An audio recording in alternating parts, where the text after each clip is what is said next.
Well, while we await the launch of Trump RX tonight, at least 5 healthcare and pharma companies are going to be promoting products during Sunday's Super Bowl. This includes Novartis, Novo Nordisk, and Hims and Hers.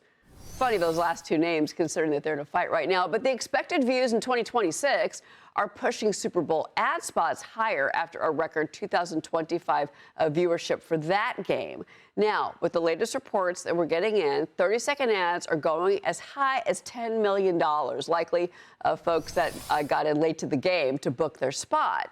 But with consumers shifting to social media feeds built around algorithms, are Super Bowl ads still relevant?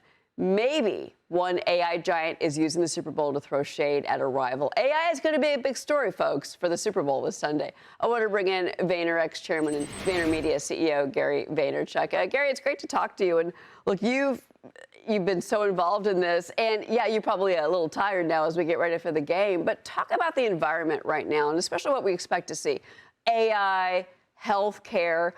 What happened to Doritos? Listen, the commercials map what's happening in culture. Companies are realizing Super Bowl ads are actually underpriced, in my opinion. And, it makes sense to me that AI is there. We saw that with crypto. We saw that with the web companies back in the 2000s. The Super Bowl reflects what's happening in culture. Well, one of the things that's interesting about this year is that you've got the game. We've streamed it before, but you can watch it on NBC, but you can also watch it on Peacock, and you can stream it. We've seen, of course, more people going onto the streaming platforms. Having said that, those are different advertising experiences. So do companies and firms like yourself advise those companies that they need to push different ads onto the different platforms? Are the audiences a different target?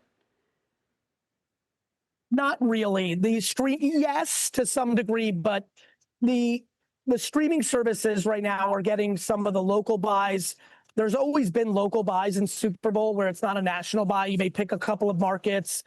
Like the Super Bowl is kind of omni. It's like everyone. I think that the content you put on social to support your Super Bowl spot needs to be different. But I think the spot itself between, let's say, a Peacock versus NBC, yes, you'll see some younger demos on streaming, but as you know, especially because you're in the business, we're really seeing kind of like a cross-pollination of both network and streaming. I also think it's interesting that these A-list celebrities, and there's going to be some in the commercials on Sunday, aren't getting the paychecks that they used to. Ad budgets are stretched. Companies are saying, look, I would love to have Brad Pitt, but I'm not going to pay him $10 million. I'm going to pay him $3 million. So that's one trend. But I do want to get to your spot. Well, of course, obviously, you've got this Will Shat. No, but I like. Go ahead. Go ahead. Well, I'm going to play your commercial. Is that okay?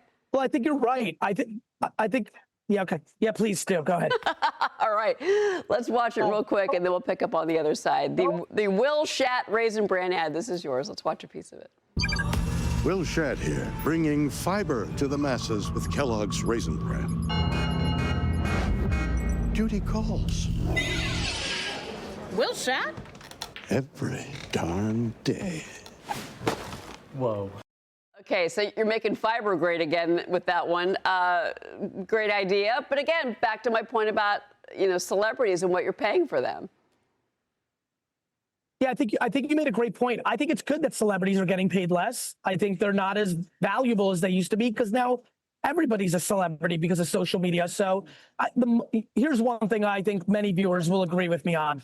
The market is the market is the market, and it will correct itself. And, in 1989 and 1997, an A-list celebrity was worth it because there was not that many people that had that level of fame.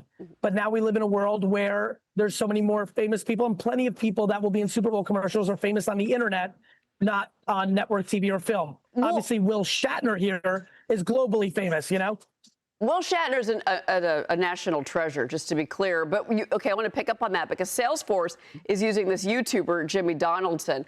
Never heard of the guy. That shows you my age. But Fanatics has got... But you know who Mr. Beast is, right? No, I don't. Sorry. You're making me look bad. Mr. Beast is, yes? No, I don't. I'm sorry. Well, that's devastating. But, he's incredibly famous.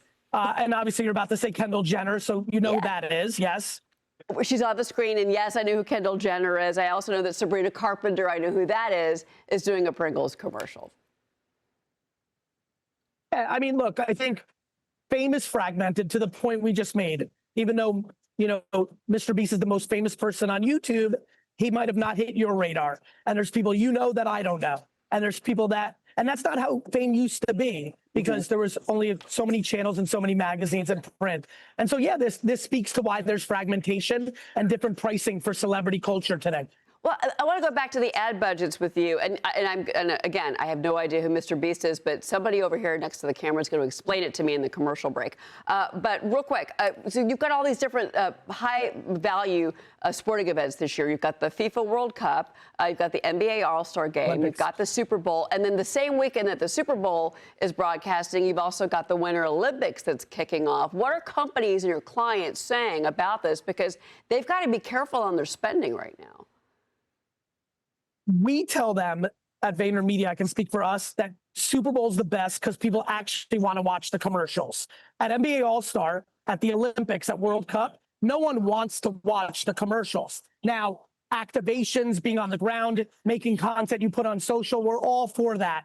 So you're right. You can't waste money. Look, you know, the market hasn't been so hot the last couple of days. People are tightening up, and you need to be very strategic and make every penny work as hard as possible. And so we believe very firmly, and I think you will agree, the Super Bowl commercial is an iconic thing. The commercials on the other things, we don't watch the Olympics to see the commercials. We don't watch the World Cup to watch the commercials. And I think a lot of brands are wasting their money on those platforms. Interesting. Even though the World Cup has got the global audience. Final word. Well, yeah, I mean, the World Cup's the best product of them all. Yeah. We watch the World Cup. We don't watch the commercials of the World Cup. All right. Don't tell the executives at PepsiCo that one. Gary Vaynerchuk, it's great to speak with you. I obviously need to get onto YouTube and figure out a few things. So next time we talk, I'll be more educated, I promise. You're doing just fine. All right. Thank you for being with me. I appreciate it. All right. We'll see how it goes on Sunday.